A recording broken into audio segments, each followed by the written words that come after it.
à découvrir dans cet épisode de Slice.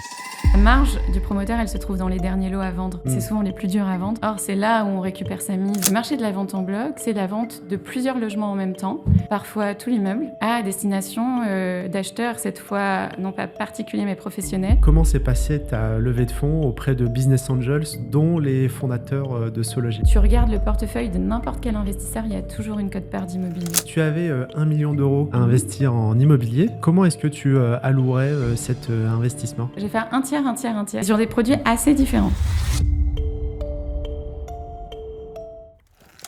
Je suis Oussama, le fondateur et président de la société Darwin, une société de gestion immobilière. Nous avons lancé sur le marché une première SCPI avec une thématique européenne diversifiée. Nous investissons dans différentes classes d'actifs, que ce soit le commerce, la logistique, le bureau, et le fonds est accessible à partir de 1 000 € au grand public. Je vous invite à cliquer sur le bouton Darwin Invest qui vous permettra d'en savoir plus sur notre SCPI.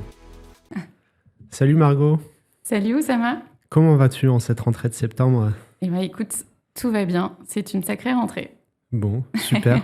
Écoute, j'avais hâte de faire cet épisode, puisque aujourd'hui on va parler de promotion immobilière, de logement neuf, d'investissement immobilier et de ton aventure entrepreneuriale au sein de VFA Online.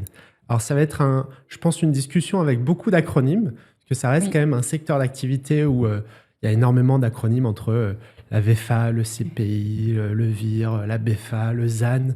Donc l'idée est qu'on fasse, on va dire à chaque fois une petite synthèse pour essayer de décomplexifier le sujet, de faire comprendre aussi de quoi il s'agit, parce que je constate qu'il y a aussi des investisseurs professionnels qui ne connaissent pas forcément tous ces sujets techniques dans la promotion. Donc ce serait un bon croisé pour échanger. Mais avant tout, bon super, je vais essayer de te présenter. Ok. Donc, Margot, tu es entrepreneur dans l'immobilier et le digital, fondatrice de VFA Online, une marketplace où finalement se rencontrent des promoteurs immobiliers qui viennent proposer leur immeuble de logement.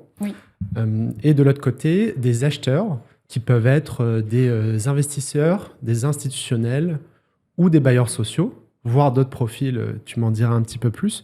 Donc l'idée est de faire matcher finalement ces deux mondes avec l'acheteur, le vendeur, sur un secteur qui ne représente pas la majorité de la vente de logements neufs, mais plutôt une niche, mais qui est finalement assez grosse. Tu disais que ça représentait 30% du marché. Ça, c'était avant la crise, et aujourd'hui, c'est bien plus. D'accord. Donc on en parlera sûrement, mais... Super. Oui. Donc c'est le marché de la vente en bloc. Exactement. Du logement neuf. Superbe. Alors pourquoi est-ce que la crise a amplifié ce chiffre qui initialement était de 30%? Oui, alors en effet, quand on vend du logement neuf, en France notamment, on a un peu deux options possibles. C'est-à-dire que soit on vend du logement neuf à des particuliers qui vont soit acheter leur résidence principale, soit faire un investissement locatif. Donc ça, c'était le plus gros du marché avant la crise. Ça représentait à peu près 70%. Et en fait, il y avait un marché qui était beaucoup moins connu, en tout cas du grand public, qu'on appelle le marché de la vente en bloc de logement, qui représentait 30% donc avant la remontée des taux, et donc on va y venir. Le marché de la vente en bloc, c'est la vente de plusieurs logements en même temps, parfois tout l'immeuble, à destination d'acheteurs, cette fois non pas particuliers mais professionnels, donc des sociétés qui ont pour vocation d'acheter plusieurs logements en même temps et de les louer derrière, notamment à des loyers modérés, donc le logement social, le logement intermédiaire, mais aussi d'autres types de logements, soit du logement, on va dire, classique, mais aussi du logement étudiant, du logement pour personnes âgées. Super. Écoute, avant de rentrer dans le détail, je voudrais d'abord finaliser la présentation de ton profil et j'ai une petite question qui me taraude et qui est issue aussi de l'épisode 1 que j'ai fait avec Vincent. Donc, avant VFA Online, donc diplômé de Sciences Po, tu as travaillé dans une société de promotion immobilière cotée qui s'appelle ICAD. C'est bien ça, sur des rôles de projet et développement. Oui. Et en fait, dans le premier épisode, sur un échange avec Vincent sur comment est-ce qu'il investirait dans l'immobilier, il a parlé d'ICAD en disant finalement, c'est un promoteur immobilier avec une foncière cotée qui a vu sa valorisation boursière chuter. Je regardais ce matin, moins 60% entre 2021 et aujourd'hui. Alors que finalement, le loyer, on va dire, de la foncière n'a pas diminué de 60%. Est-ce que tu penses qu'il y a une opportunité, c'est ma petite minute boursicoteur, pardon. Est-ce que tu penses qu'il y a une opportunité d'investir sur un ICAD aujourd'hui? Oui, bien sûr. De toute façon, l'immobilier, ce sont des cycles. Donc, en effet, à partir du moment où on arrive sur des points bas, et on est actuellement en train de traverser une période de points bas, il est forcément intéressant de regarder ce type de sujet, et notamment ICAD, qui a plein de perspectives de développement, voilà, pour bien connaître la maison en interne. Et puis, c'est vrai qu'il y a des chiffres qui sont impressionnants. En tout cas, je reviens sur la promotion 2 minutes. Si on regarde les chiffres à partir de 2019, qui était un peu le point haut avant le retournement de marché, il y avait à peu près 120 000 réservations de logements, notamment par an. Il faut savoir que l'année dernière, ça a clôturé autour de 50 000. Donc, c'est une chute de presque 60% du marché. Donc, c'est extrêmement violent. Et effectivement, les sociétés qui sont cotées, forcément, elles sont une caisse de résonance aussi de cette histoire-là. Parce que aujourd'hui, dans quel état est le secteur de la promotion immobilière? Tu disais en préparation de cet échange que toi, tu as eu aussi des clients qui, du jour au lendemain, se sont retrouvés dans des difficultés. Alors déjà, pourquoi est-ce qu'ils se sont retrouvés dans ce type de difficultés? Donc les promoteurs immobiliers, j'entends. Et comment fonctionne ce cycle? Est-ce que tu peux nous en dire un peu plus? Oui, alors il y a plusieurs, entre guillemets, problématiques qui se sont présentées en même temps. C'est souvent comme ça que ça se passe quand il y a un retournement de marché. Le premier point, c'est que les taux ont commencé à remonter. Or, quand je te parlais de la période 2019, qui est un peu le pic du cycle, les taux étaient parfois à 1, parfois même en dessous de 1%. Enfin, je veux dire, vraiment... Et d'ailleurs, l'impact que ça a eu sur l'immobilier notamment, c'est que ça a créé beaucoup de mobilité dans le parc de logements français. Quand on emprunte à ces taux-là, finalement, un déménagement, c'est plus la même chose que quand les taux sont à 3, à 4, comme on a pu connaître l'année dernière. Donc, il y a eu de la mobilité, les gens achetaient, les gens vendaient, enfin, il y avait beaucoup de mouvements. Donc, ce que tu veux dire, c'est que ce qui, finalement, fait vivre ce marché et génère beaucoup de transactions, c'est que les taux sont bas, donc les gens ont la possibilité d'emprunter, entre guillemets, plus facilement. Et donc, les besoins changent très rapidement par rapport à un marché aujourd'hui qui peut être un peu plus crispé. Et entre guillemets, tout le monde reste chez soi parce qu'ils n'ont pas la possibilité de déménager. Oui. Alors après, il y a des phénomènes de psychologie économique aussi qui se greffent à ça. Mais je dirais que ça, c'est un peu le socle. C'est vrai que le taux, ça reste le socle un peu de cette profession. Notamment parce que les banques, notamment en France, regardent aussi les profils. On ne peut pas s'endetter au-delà d'un certain montant, etc. Donc, tout ça est très lié. Ensuite, il y a d'autres choses qui sont intervenues à ce moment-là pour les promoteurs immobiliers.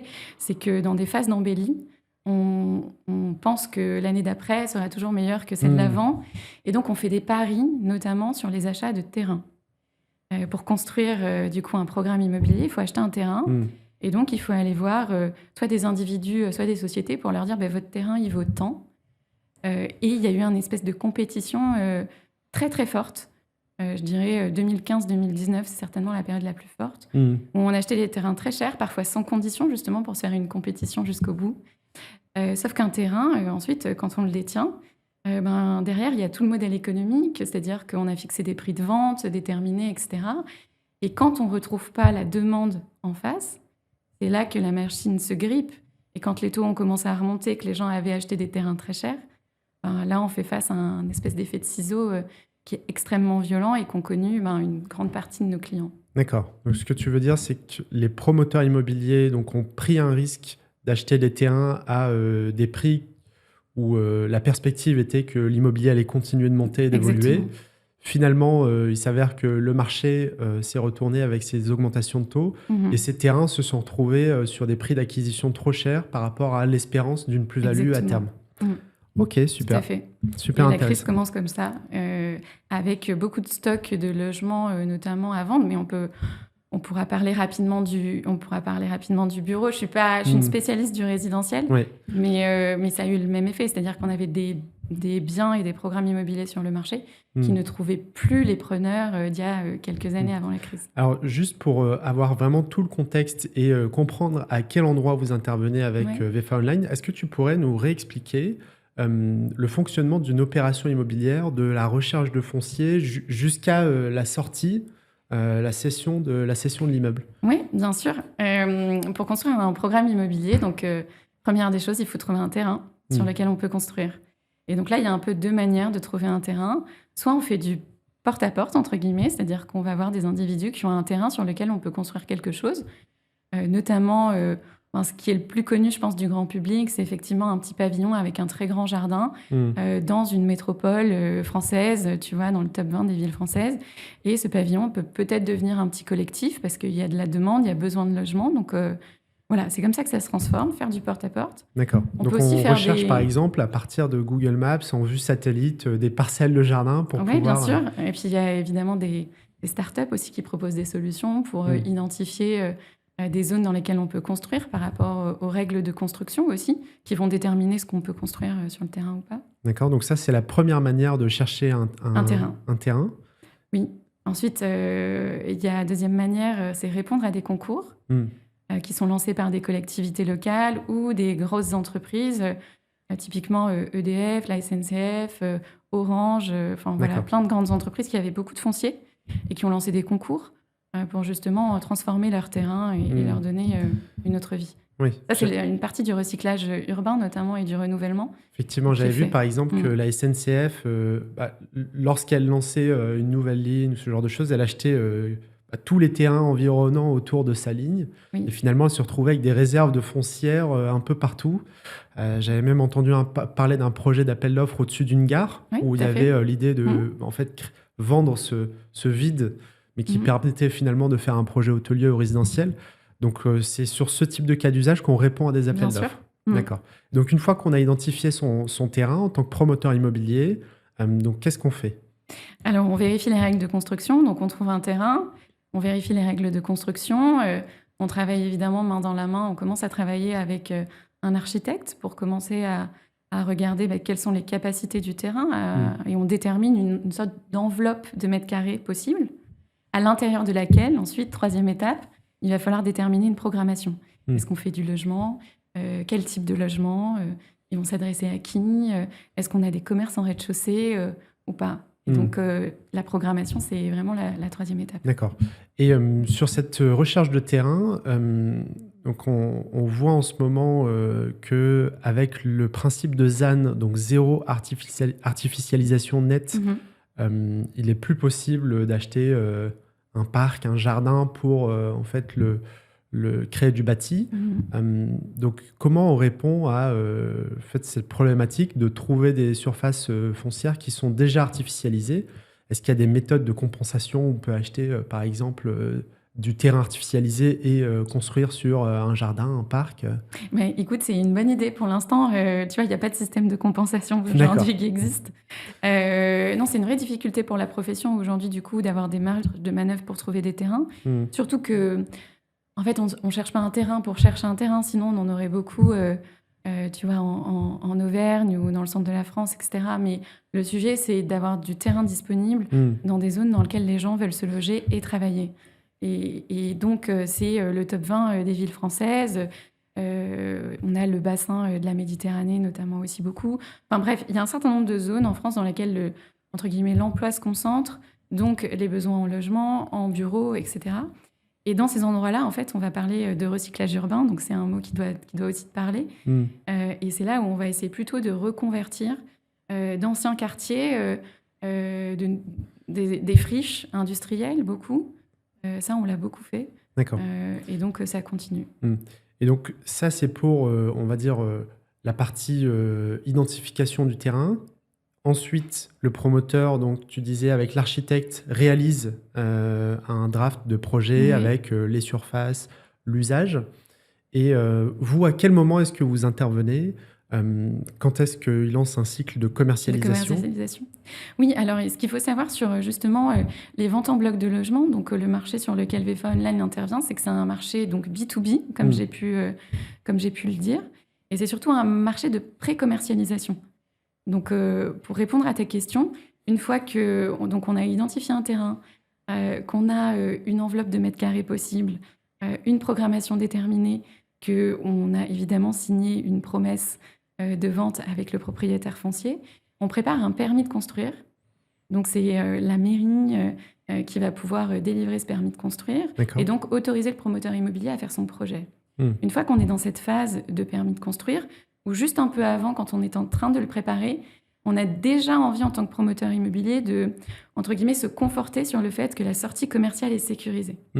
Donc c'est à ce moment-là qu'on va Et on c'est va à ce mettre en moment-là. vente son actif. Oui, il faut déjà que le terrain soit sécurisé, Hmm. qu'on ait déjà une idée prévisionnelle de ce qui serait intéressant de faire, et donc de le confronter à une réalité. Et donc vous, c'est à Le ce moment-là que vous intervenez Oui. avec le La dossier de plateforme. vente. Oui. Et donc vous mettez en ligne l'actif pour en face trouver un acheteur.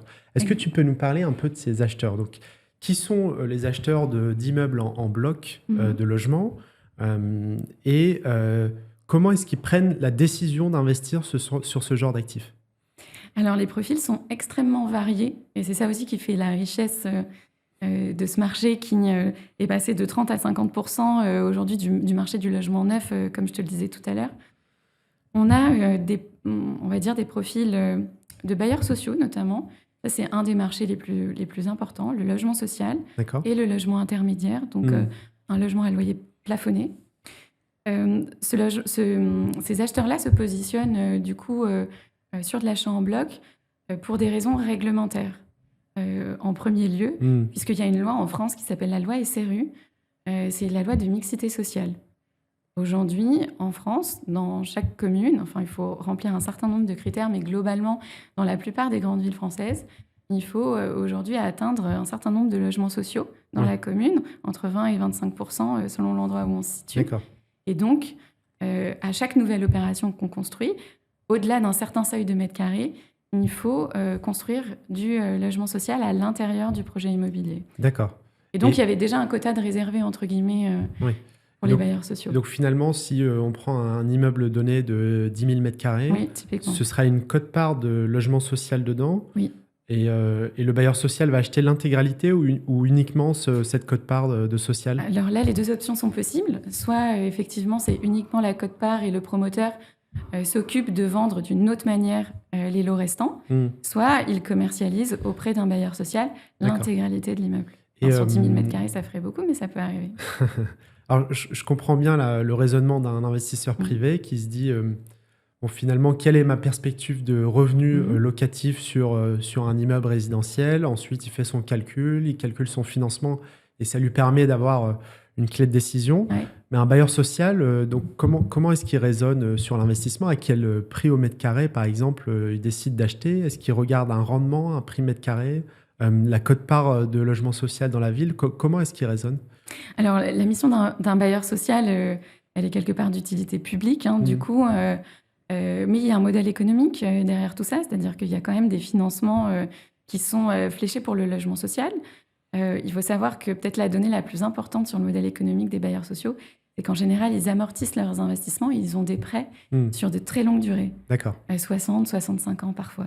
Donc ça te permet vraiment de lisser et de pouvoir tout simplement accompagner l'amortissement du coût de l'acquisition. Et donc, ils ont ce même principe qu'un privé, qui est de dire, finalement, si j'arrive à équilibrer mon remboursement d'échéancier versus les loyers, c'est une opération qui tourne.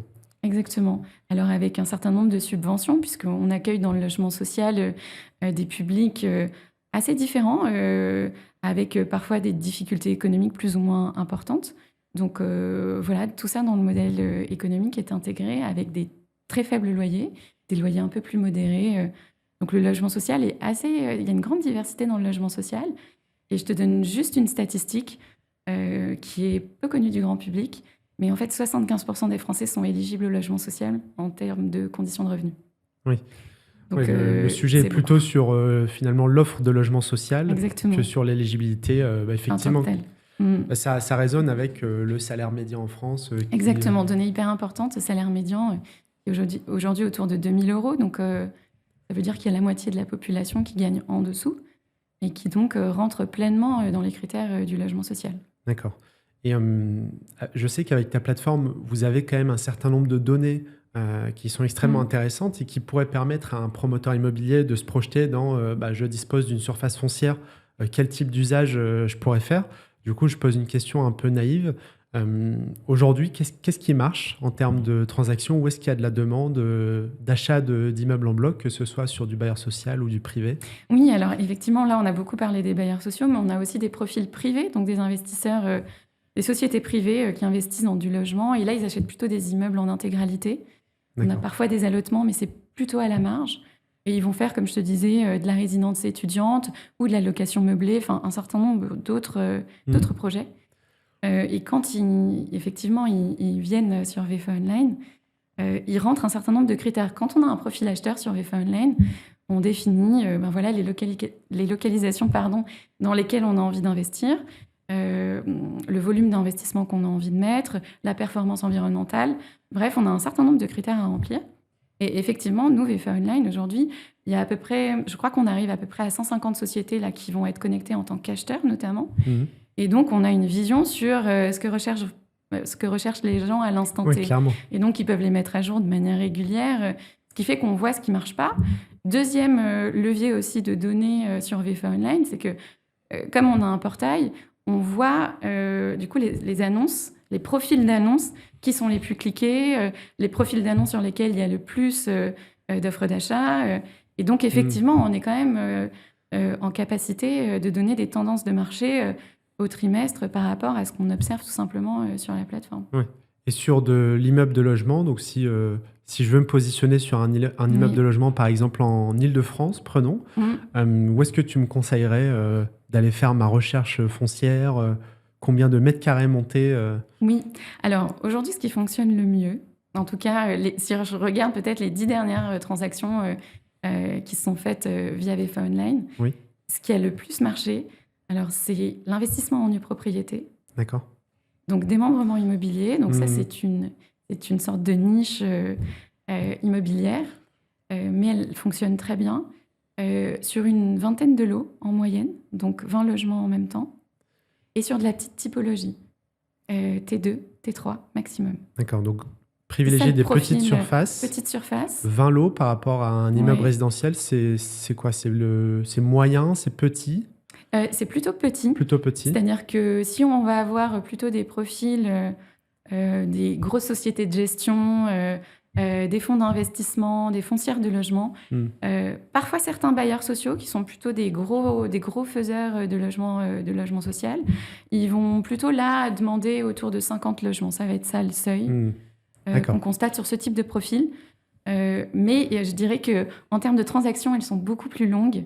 Ça prend beaucoup plus de temps sur ce nombre de logements que sur 20 logements. Et sur le principe du démembrement, donc ma compréhension, c'est que finalement, il y a deux acheteurs sur ce même immeuble. Donc la personne qui achète la nue propriété de l'actif sur une certaine durée, prenons une nue propriété de 10 ans ou 20 ans, et une personne qui achète l'usufruit, donc la possibilité de jouir de cet actif et donc de son revenu locatif, par exemple, durant cette même période. Et au terme de la période, donc le nu propriétaire remembre son immeuble et donc détient la pleine propriété. Il a la possibilité de jouir de son actif, que ce soit sur la détention, mais aussi sur l'usufruit qui est le revenu locatif. Exactement. D'accord. Et sur ce cas d'usage-là, qui est l'acquéreur en face? Alors, justement, il y en a deux. Celui sur la nue propriété et celui sur l'usufruit. Donc, on a des profils plutôt privés sur la nue propriété. Il y a des sociétés aujourd'hui qui se portent, entre guillemets, acquéreuses de l'intégralité de la nue propriété. Et ensuite, ils vont la revendre au détail à des particuliers qui voudraient mettre un ticket d'investissement. Ce qui fonctionne bien en ce moment, j'écoute les clients en parler mieux que moi, mais des tickets entre 150 et 250 000 euros, typiquement, ça fonctionne très bien en nue propriété aujourd'hui. Et l'usufruit, ça peut être soit un bailleur social, soit des opérateurs privés aussi. Il y a un nouveau modèle là, qui est en train d'émerger où les entreprises peuvent également se positionner sur de l'usufruit. Donc, il y a des choses nouvelles qui sont en train de se créer et c'est justement lié à la crise, je pense, où on essaie de se réinventer. Okay. Super intéressant. J'aimerais qu'on redescende un petit peu le bilan d'un promoteur immobilier. Ok. J'adore les chiffres. Ce sont des vieux souvenirs, mais des bons souvenirs. Alors, le principe d'un bilan promoteur, finalement, c'est un peu son compte de résultat, si je simplifie l'exercice. Donc, il va y avoir la charge foncière, le coût de construction, les frais annexes qui vont être l'architecte et bien d'autres, j'en rate sûrement certains, et la marge que vise un promoteur immobilier.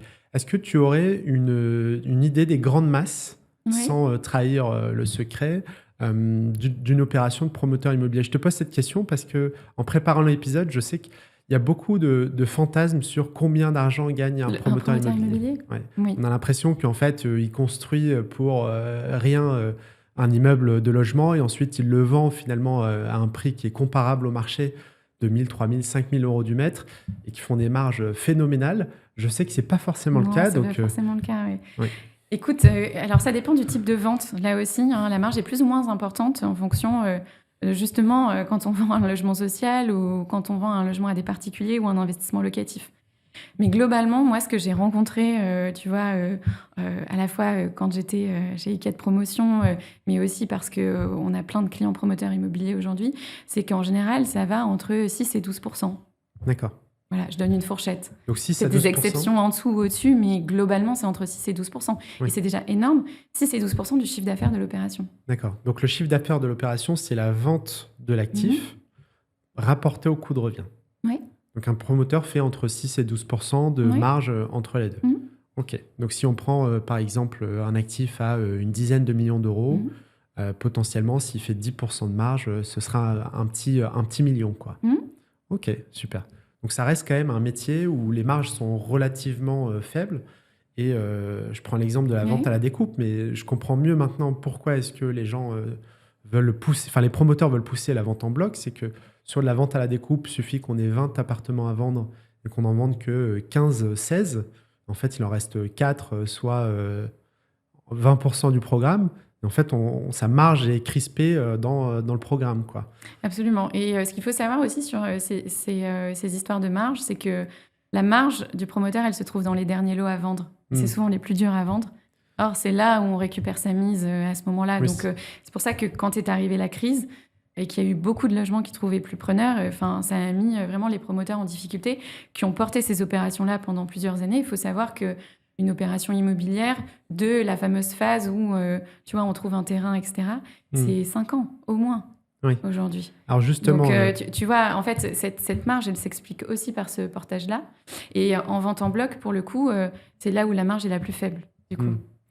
D'accord. Oui, parce qu'on identifie un seul acquéreur. Ouais, exactement. Du coup, on n'a pas l'effort de commercialisation en face. Ok, je comprends. Donc, on rémunère, si tu veux, la marge rémunère le coût d'effort de la mise en commercialisation, du risque de commercialisation. Oui. Alors, sur l'avenir de cette profession, je me pose une question que je pense peut intéresser aussi notre audience. C'est qu'aujourd'hui, je constate que les gens, côté investissement, nous, avec Darwin, donc on a un véhicule d'investissement, donc on est plutôt côté acheteur. Les gens ont de plus en plus de mal à se projeter sur le moyen long terme. Oui. Tu disais qu'une opération peut durer jusqu'à 5 ans entre la recherche foncière et l'investissement. Que l'acquéreur, finalement, en VFA, doit se projeter, lui, sur 2, 3, voire 4 ans. Sauf qu'aujourd'hui, les gens... j'adore cette phrase, les gens disent toujours « je ne sais pas où je serai demain ». Donc, comment je fais pour investir en VFA bloc 3 ans si je ne sais pas où je serai demain? Et en fait, je me pose la question de comment les promoteurs font pour, finalement, continuer de bosser dans un monde où les gens sont ultra court-termistes et n'arrivent pas à se projeter sur autant d'années, tu vois. Ouais, c'est une excellente question et qui challenge toute la profession, de finalement comment on arrive à renouer ce lien du coup avec le grand public. Alors, quand même, une donnée statistique. Je te réponds d'abord une donnée statistique et après les projections que je peux faire par rapport à ça. C'est qu'en fait, quand on regarde sur 10-15 ans, les réservations de résidence principale notamment, c'est-à-dire vraiment l'endroit où je vais vivre, en réalité, il n'a pas vraiment bougé. On est entre 40 et 60 000 réservations par an, chaque année, de résidence principale dans le neuf. D'accord. Et ça n'a pas bougé. Crise ou pas crise, ça ne bouge pas. Le 60 000, c'était la période où il y avait 1% en termes de taux, où là, ça a généré beaucoup plus de mouvements. Mais globalement, c'est la même chose. C'est-à-dire que malgré tout, ça reste un projet pour les gens d'acheter du neuf parce qu'il y a un certain nombre d'avantages en termes de performance énergétique. Enfin, tu vois, on pourra y revenir. Donc, il y a un marché relativement stable. C'est un marché qui est stable. Et typiquement, dans le neuf, il y a aussi beaucoup la maison individuelle, etc. Donc, tu vois, les gens, ils recherchent des choses que le neuf apporte et de manière assez stable dans le temps. Maintenant, il y a ce vrai sujet de finalement, mais si je déménage, qu'est-ce qui se passe, etc. J'ai découvert récemment, par le biais de pérégrination sur LinkedIn et autres réseaux, un site qui rachetait justement des acquisitions en VFA si jamais on change d'avis à un moment donné. Donc, il y a des solutions qui se mettent en place. Le marché s'adapte de toute façon toujours. D'accord. Donc, même si on change d'avis, il y a des solutions de rachat aujourd'hui qui existent. Donc, on peut sortir finalement de son acquisition. Enfin, en tout cas, trouver un substitut. Et puis, moi, je trouve qu'il y a des choses là qui sont en train d'émerger. Ça vient pas d'Europe, mais ça arrive de plus en plus en Europe, qui est le leasing immobilier, qui permet aussi de lisser finalement de est-ce que je me projette ou pas dans ce bien-là. Et dans le neuf, je pense que ça a beaucoup de perspectives. Super. Écoute, je vois que tu as quand même beaucoup creusé le sujet des différentes solutions pour investir ou acheter de l'immobilier. Du coup, j'aimerais te poser la question que je pose La fameuse question. Exactement. Margot, si tu avais 1 million d'euros à investir en immobilier, comment est-ce que tu allouerais cet investissement ? Écoute, j'ai bien réfléchi à cette question. Ouais. Et en fait, je vais faire un tiers, un tiers, un tiers. D'accord. Et sur des produits assez différents. Dans le neuf notamment, mais je le garde pour la fin du coup. Je pense qu'on est quand même dans un... le neuf, c'est un écosystème global et tu l'as dit en début de séance, il y a un certain nombre de réglementations qui font qu'aujourd'hui, on ne peut plus vraiment bétoniser partout comme on avait pu le faire et qu'il faut vraiment se poser la question de notre rapport, tu vois, entre ce qu'on préserve et ce qu'on renouvelle. C'est vraiment le challenge de demain. Et donc peut-être le premier des investissements, en tout cas que je regarderai, il va plutôt se trouver de ce côté-là, plutôt côté préservation, et je te parlerai du renouvellement sur mes 2 prochains investissements. D'accord, intéressant. Pour la préservation, aujourd'hui, j'investirai soit dans la forêt, soit sur des terres agricoles. Avec l'idée un jour de construire ou uniquement pour avoir un espace... Pour la préservation, dans lequel il va falloir qu'on trouve là aussi, entre guillemets, une sorte de modèle économique derrière. Et les crédits de compensation que tu as évoqués en début de session sont une partie de la réponse. Il y a beaucoup de changements là dans les crédits carbone, justement, qui sont en train de se faire. Donc je dirais la forêt en priorité. D'accord. Et ce que ça veut dire justement de la préserver. Sur les terres agricoles, juste petite anecdote perso, moi je suis originaire du Var, un département qui est assez viticole. Le vin est aussi un secteur qui est extrêmement challengé et il va falloir reconvertir aussi par rapport au réchauffement climatique aussi, qui est un sujet pour la production du vin, reconvertir un certain nombre de terres agricoles. Donc moi, je crois beaucoup à reconvertir un certain nombre de terres. Alors, qu'est-ce que tu veux dire par reconvertir des terres agricoles ? C'est par exemple le passage... Changer la destination, tu vois, de passer de terres typiquement viticoles, je pars pour mon département dans le Var, où là, on est en train de tester, en tout cas la filière agricole est en train de tester, plutôt de la pistache, des amandes, enfin d'autres types de production qui vont s'adapter finalement à la montée des températures, à ce que va être finalement le monde en 2050, tu vois. D'accord. Donc ton postulat est de dire que sur le sujet de la terre agricole, l'usage viticole avec le réchauffement climatique ne pourra plus durer parce que trop de soleil fait que les productions ne Et peuvent la pas... consommation qui est aussi challengée. Enfin, on va pas faire un débat sur le vin, enfin on pourrait, mais tu vois, il y a un certain nombre de gammes. Il faut savoir que le Var, c'est beaucoup de production de rosé et de blanc. Le rosé en tant que tel, voilà, pose un certain nombre de questions.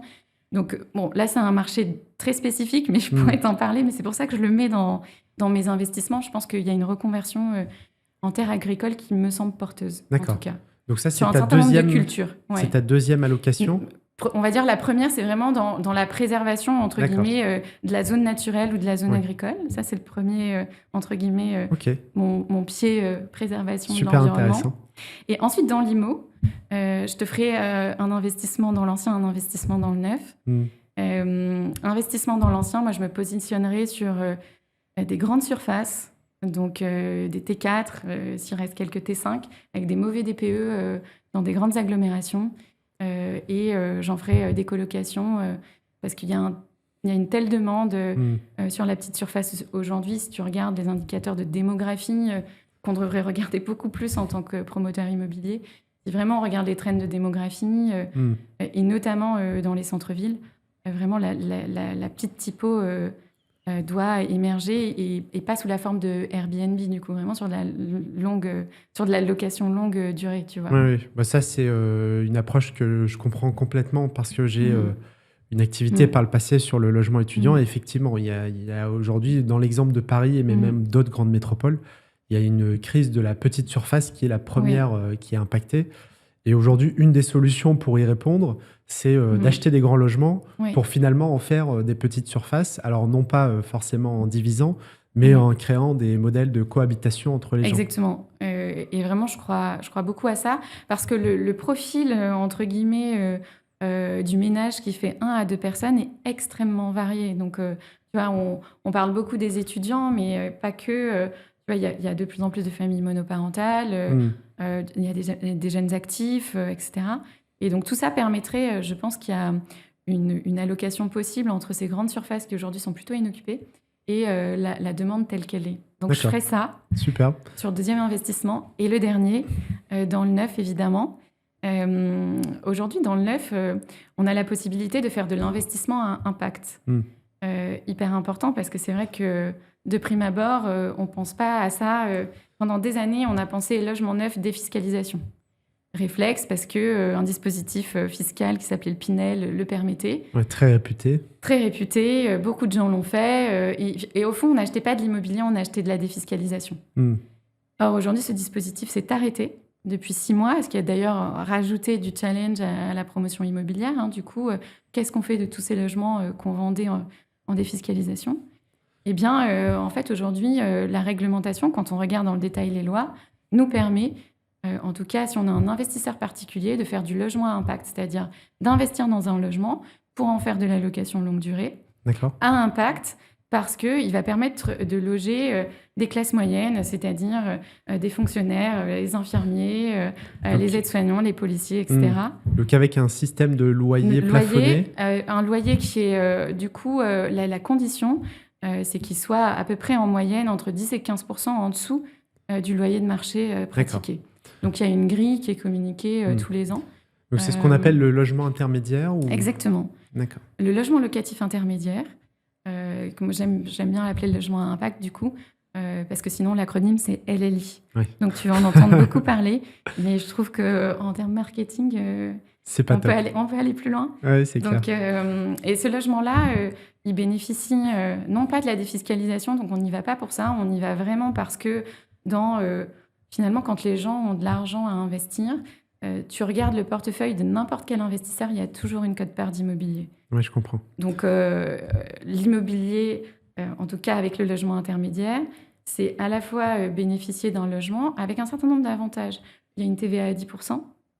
Il y a un crédit d'impôt de 20 ans Ouais. sur la taxe foncière.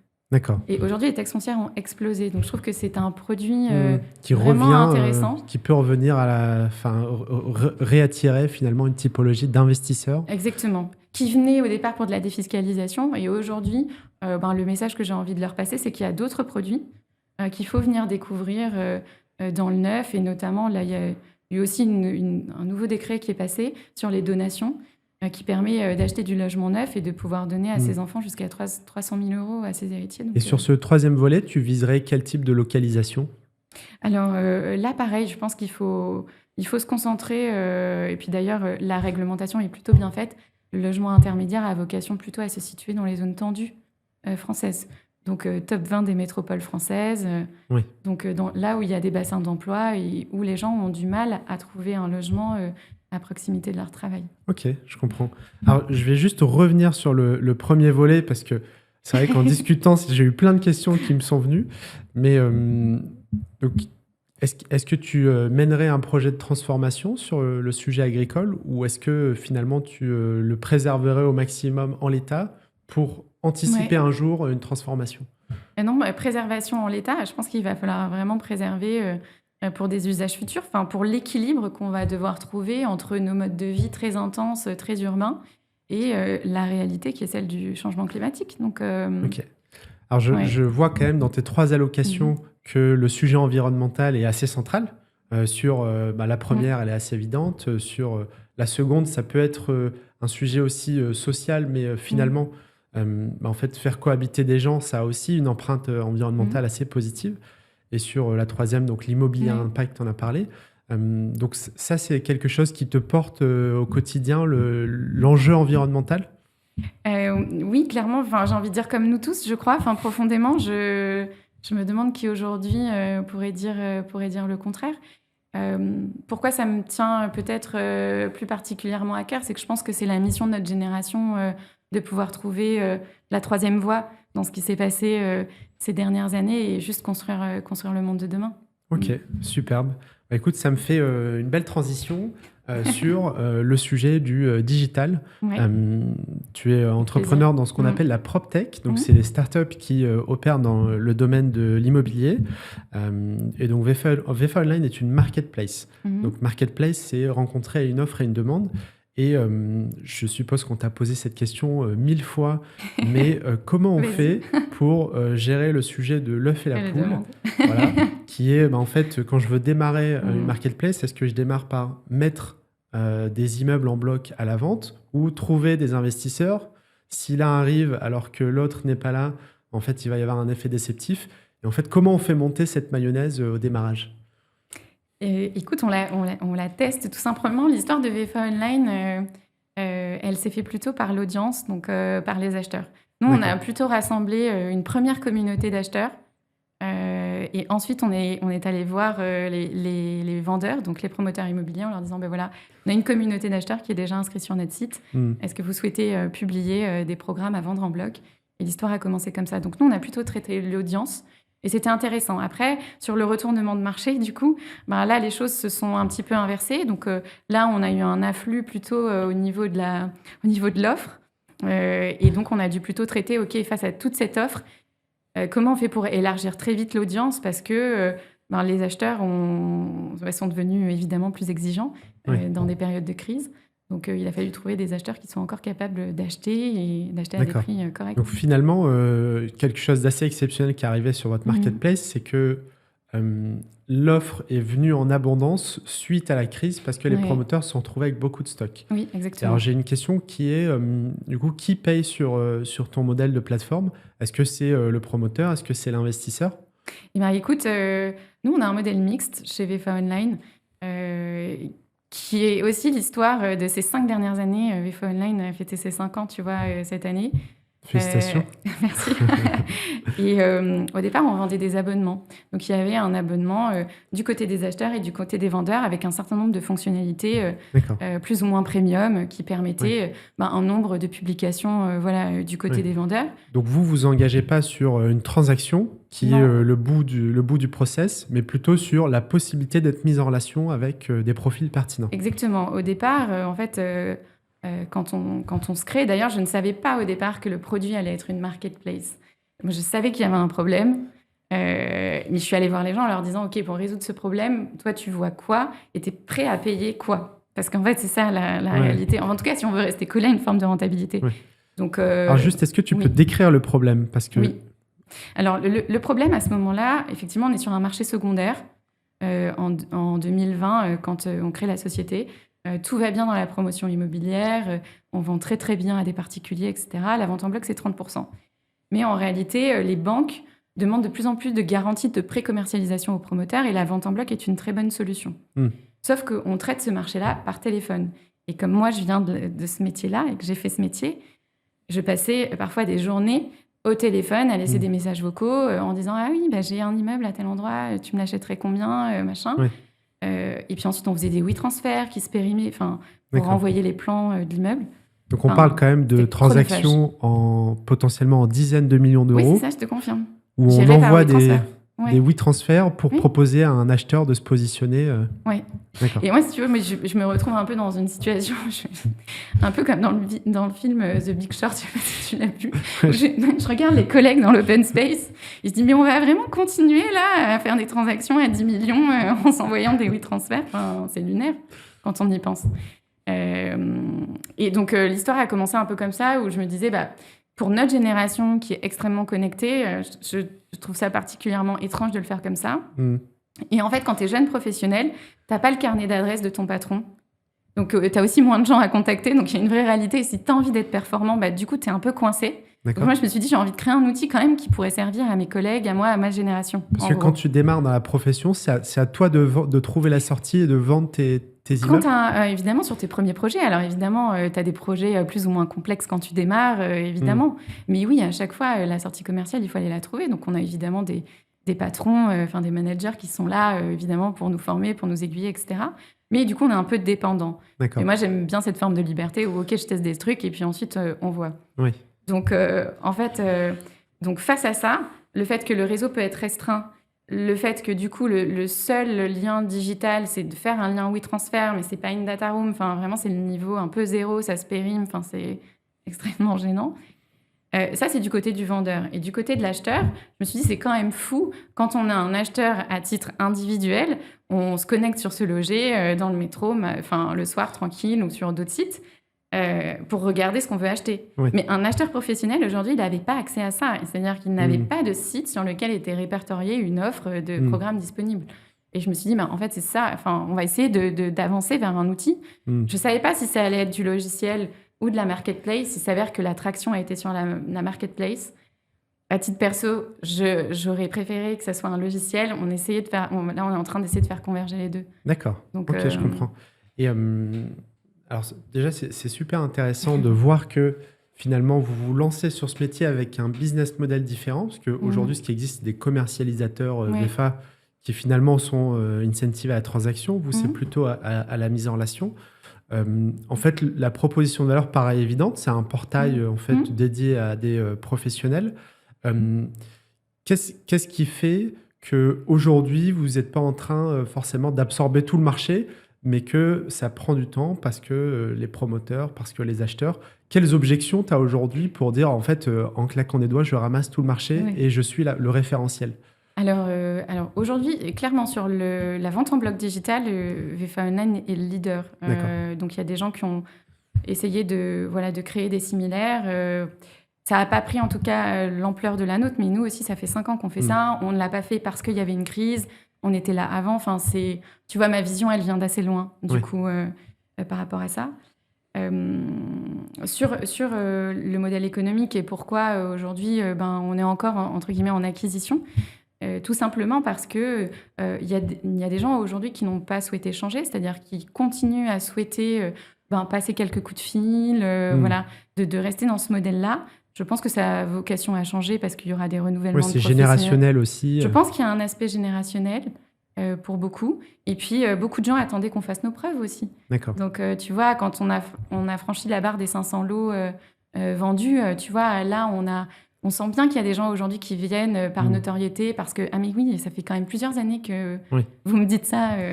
Oui, puis tu disais qu'aujourd'hui, vous êtes très bien positionné sur le sujet, par exemple, des bailleurs sociaux, où un certain nombre réalisent des transactions au travers de votre plateforme. Est-ce que tu pourrais me donner quelques chiffres un peu d'activité sur le nombre de lots qui sont passés par vous ou les promoteurs que vous avez Oui, alors, peut-être juste avant de te répondre à cette question, je dis aussi, dans notre croissance, on maintient le modèle mixte avec un abonnement et on a une partie de rémunération pour ceux qui le souhaitent en transaction. D'accord. Aujourd'hui, ça, c'est très lié à la crise parce qu'on a dû s'adapter au fait que les marges de manœuvre, notamment des promoteurs immobiliers, étaient restreintes. Et il y a aujourd'hui des gens qui estiment que payer un abonnement pour ce type de solution digitale, c'est pas entendable. Mais je pense que c'est un sujet clé de la PropTech, on pourra en reparler. C'est-à-dire que le digital a un coût avec lequel on ne peut pas s'émanciper, tu vois. Et je dis toujours aux équipes commerciales notamment qui ont ce défi de commercialiser de l'abonnement, c'est qu'en fait, il y a du service. Enfin, avoir du digital, c'est du service.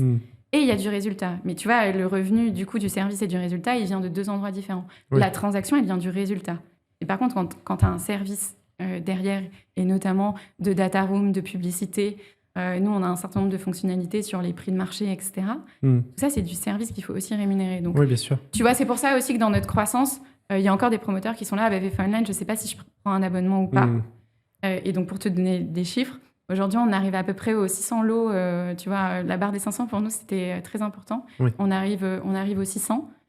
Ça prend énormément de temps. Il faut savoir qu'une transaction pour un immeuble, ou en tout cas plusieurs lots de logement, je te disais, en moyenne, on a fait beaucoup de transactions autour de 20 logements. Ça peut prendre 12 mois, voire 18. D'accord. Le temps que toutes les conditions suspensibles soient levées. Donc, si tu veux, pour avoir nos résultats, il fallait ces 5 années, en tout cas, pour qu'on arrive à des chiffres Mais déjà, un peu intéressants. Je trouve que 600 lots, tu vois, si je me mets à la place d'un broker VFA qui vend du service, qui est de trouver l'acquéreur, faire 600 lots en 5 ans, c'est impossible, en fait. Donc déjà, aujourd'hui, en fait, votre marketplace est en train de prendre sur le fait de dire on n'est pas obligé de mettre une personne qui commercialise en face chaque lot. Je n'avais pas en tête que c'était ces niveaux de volume. Bah, bravo déjà, 600 lots, c'est énorme. Quand on s'est appelé pour préparer cet épisode, tu m'as dit j'aimerais parler de la PropTech. J'ai trouvé ça très intéressant parce que j'avais la tête dans le guidon et prévu de faire un épisode très promotion immobilière. Alors pourquoi est-ce que tu veux parler de la PropTech ? Parce que j'en ai parlé un petit peu lors de mon premier épisode et avec Vincent qui est partenaire dans un fonds qui investit dans les PropTech. Alors ce qu'il disait sans trahir le secret, c'est que les performances passées sur cette classe d'actifs n'avaient pas encore réussi vraiment à émerger et à voir naître des champions. Quelle est ton analyse du marché ? Écoute, c'est vrai que, tu vois, là, on est en 2025.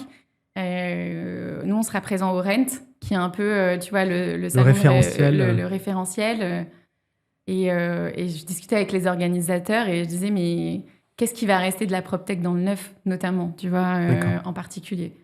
Donc, c'est vrai que la PropTech, déjà, c'était une verticale. Et toi-même, tu as été aussi confronté à cette verticale qui a mis plus de temps, je pense, à accéder à des levées de fonds. Enfin, tu vois, ça a pris du temps, mais il y en a eu. On a eu beaucoup, des très spectaculaires en particulier. Mais comme on est sur des temps très longs, finalement, je ne sais pas s'il y avait un désalignement en fait, de départ, si ce n'était pas inscrit dès le départ, il y aurait un désalignement entre la logique d'un fonds d'investissement et la PropTech. Oui. Tu vois, juste en termes de temporalité. Et ensuite, si on rentre dans des niches, entre guillemets, parce que le logement neuf français en soi est une niche, encore plus en fait. Parce que entre le moment où justement l'accès au levée de fonds est plutôt facile, avec des grosses valorisations pour les startups, 2 ans plus tard, les taux augmentent, le marché de l'IMO se retourne. Et là, il y a des gens qui ont levé beaucoup, beaucoup d'argent et qui ne sont pas encore sur des points de rentabilité intéressants. Et là, il y a des catastrophes industrielles. Donc, si j'essaye de synthétiser ce que tu dis, les facteurs sont qu'un fonds d'investissement va chercher à accélérer très vite, là où un cycle immobilier, quand on démarre, forcément, il y a une période de 1 an, 2 ans. Moi, ce qu'on me disait en général, c'était il faut au moins 2 ans pour voir si ça marche. Et effectivement, quand on regarde une transaction, par exemple, dans le neuf, ça dure parfois plus de 2 ans. Là où l'investisseur VC ou fonds d'investissement Capital Invest va chercher de la performance assez rapide. Ou en tout cas, il attend de son portefeuille de start-up certainement d'avoir ce qu'on appelle un go-to-market. J'ai pas d'autre terme, c'est celui qui est utilisé. Tu vois, qui soit extrêmement agile. C'est-à-dire, tu testes, si déjà au bout de 3 à 6 mois, tu n'as pas de résultat, il faut que tu changes. Dans l'immobilier, cette logique est impossible. D'accord. C'est-à-dire que pour vraiment savoir si le truc marche, il faut, je dis, 12-18 mois. Et même nous, justement, quand on a changé de modèle économique, on a dû réintégrer à la demande de certains clients une partie de transaction alors qu'on n'était qu'à l'abonnement. En fait, pour voir ce que ça a donné en termes de résultats, il a fallu attendre 18 mois. Donc, si tu veux, en fait, les temps sont quand même décorrélés, en tout cas, certainement de fonds VC. Ou alors, et là, c'est ma deuxième ouverture de la séance, c'est qu'en fait, les marchés nationaux, en tout cas marchés nationaux européens, sont trop petits. Et la PropTech, en réalité, s'il faut l'aborder, ça a une échelle beaucoup plus large, peut-être celle de la zone euro dans un premier temps, tu vois. Et du coup, qui te permet d'avoir plus de tests et plus, tu vois, de résultats. Mais si on raisonne, tu vois, juste sur le marché français, qui est pourtant un gros marché, je pense qu'au fond, il y a des désalignements de temporalité qui arrivent très vite. Oui, je comprends. OK. Et justement, ça me fait le pont, peut-être je vois le temps filer, sur un dernier sujet que je trouve très intéressant, qui est que vous avez levé des fonds avec VFA Online auprès de Business Angels, qui sont les fondateurs de Se Loger, si je ne dis pas de bêtises. Alors, est-ce que tu pourrais... En partie. Oui, on a d'autres business angels. Avec d'autres... Mais oui, on a effectivement deux des cofondateurs de Se Loger. Ouais. Alors, est-ce que tu pourrais nous raconter comment s'est passée ta levée de fonds auprès de business angels, dont les fondateurs de Se Loger? Oui, alors la levée de fonds, c'est un exercice en soi. J'ai la particularité en plus d'être solo founder, comme on dit. C'est-à-dire que je suis la seule associée opérationnelle. Et il y a certains fonds ou certains clubs de business angels qui refusent d'investir justement quand il n'y a pas plusieurs associés. D'accord. Donc, pourquoi Ça, il faudrait leur demander. Non, mais je comprends parce qu'en effet, forcément, l'aventure sera faite de haut et de bas comme partout. Et effectivement, être deux, avoir des missions complémentaires, tu vois. Forcément, ça porte le truc plus vite, plus loin. Après, voilà, des alignements d'associés, ça existe aussi. Du coup, j'ai pas encore ce problème-là d'être désaligné avec moi-même. Je lutte, mais du coup, ça va. Quand je prends une décision, en général, je suis sûre de ce que je vais faire. Mais donc, déjà, il fallait exclure ça. Donc, si tu veux, ça m'a exclu d'un certain nombre de gens. Et puis, en général, tu pitches quand même. Et puis, à la fin, ils disent « Non, vous êtes solo founder. » Ah, d'accord, merci. Donc, voilà. Mais bon, tu prends quand même des objections. Enfin, tu vois, c'est intéressant de faire cet exercice-là. Je pense que j'ai dû pitcher... nous, on a levé 600 000 €. La moitié en equity et le reste en dette, du coup. Et ce qui a permis, tu vois, et on n'a pas relevé, d'ailleurs, on n'a pas eu besoin de relever. Ça nous permettait d'accélérer un certain nombre de choses, mais tu vois, ancré sur justement bien sûr. cette rentabilité du modèle d'abonnement avec un peu de transactions, quoi. Quand tu lèves 600 000 € et que ton activité a plus de 5 ans, on peut estimer que finalement, vous avez réussi à créer du revenu qui permet de payer les charges. Oui, c'est ça. Ce qui n'est pas forcément le cas de toutes les startups. Oui, c'est ça. Donc non, on était quand même attentifs à ça. Et je te dis, le roadshow, alors pour l'histoire qui est drôle, c'est que roadshow, je dois pitcher peut-être devant 30 ou 50 tu vois, entités différentes. Je me prends que des noms. Et il me reste un dernier pitch à faire, et pas des moindres, parce que du coup, c'est quand même effectivement les fondateurs de Se Loger. Donc je me dis, bon... Mais à ce moment-là, franchement, tu t'es pris 30 ou 40 noms. Tu vas dans quel état d'esprit? Là, franchement, ce jour-là, c'était dur. Et surtout, j'avais 2 rendez-vous dans la matinée où je m'étais pris 2 noms dans la foulée. Mais en plus, dont un nom ultra violent, genre limite méprisant. Et là, tu arrives, tu te dis, bon, c'est le déjeuner de la dernière chance, tu vois. Et puis, en fait, ça l'a fait. Donc, faut pas lâcher jusqu'à la fin, de toute façon. Et ce que je trouve intéressant, c'est que Se Loger... alors, je prends leur exemple parce que dans les médias, c'est eux qui ont été beaucoup avancés, est un portail immobilier. Et finalement, ce que tu construis ressemble pas mal à un portail immobilier. Donc, c'est des gens qui sont experts du sujet de finalement vendre de l'immobilier au travers une forme de marketplace avec une offre et une demande. Ouais, carrément. Enfin, pour eux, en tant que business angel, ce qui était intéressant, c'est à la fois l'entrepreneur en lui-même, je dirais en numéro 1, et l'aventure que ça va pouvoir créer. Et puis effectivement, pour eux, ce qui était marrant, c'était effectivement un segment qui n'était pas sur Se Loger. Donc forcément, il y avait une forme de c'était intriguant. C'était intriguant. En tout cas, pour eux, c'était intriguant. Ah oui, je comprends. Ils ont revendu Se Loger, puisque ça appartient au groupe Aviv maintenant. Mais pour eux, c'était j'imagine que ça devait être intriguant, ce marché-là. Ok, super. Alors peut-être pour terminer notre échange, j'aime bien cette question. Est-ce que tu es enthousiaste pour l'avenir? Oui, je suis résolument enthousiaste. Il faut. Tu vois, il n'y a plus de gouvernement. Tu vois, je pourrais te lister les trucs qui ne vont pas, mais à quoi bon? Tu vois, je préfère mettre mon énergie à me dire, OK, moi j'ai 35 ans. On est en plein de crises, tu vois, sur plein de secteurs. Mais au fond, je me dis, c'est forcément plein d'opportunités pour changer le monde dans lequel on est. Donc, la question, c'est... toi, à titre perso, en tant qu'entrepreneur, c'est quoi la marque que tu vas laisser? Comment tu orientes ton équipe justement à changer un certain nombre de pratiques? Et donc, on y va et puis on avance. Superbe. Bah, Ouais. merci, Merci à d'avoir toi, Oussama. échangé, Margot. Et Très sympa. je suis ravi d'avoir fait cet épisode avec toi. Je pense que ça va intéresser pas mal de monde. Merci à toi. Bonne journée. Bonne journée.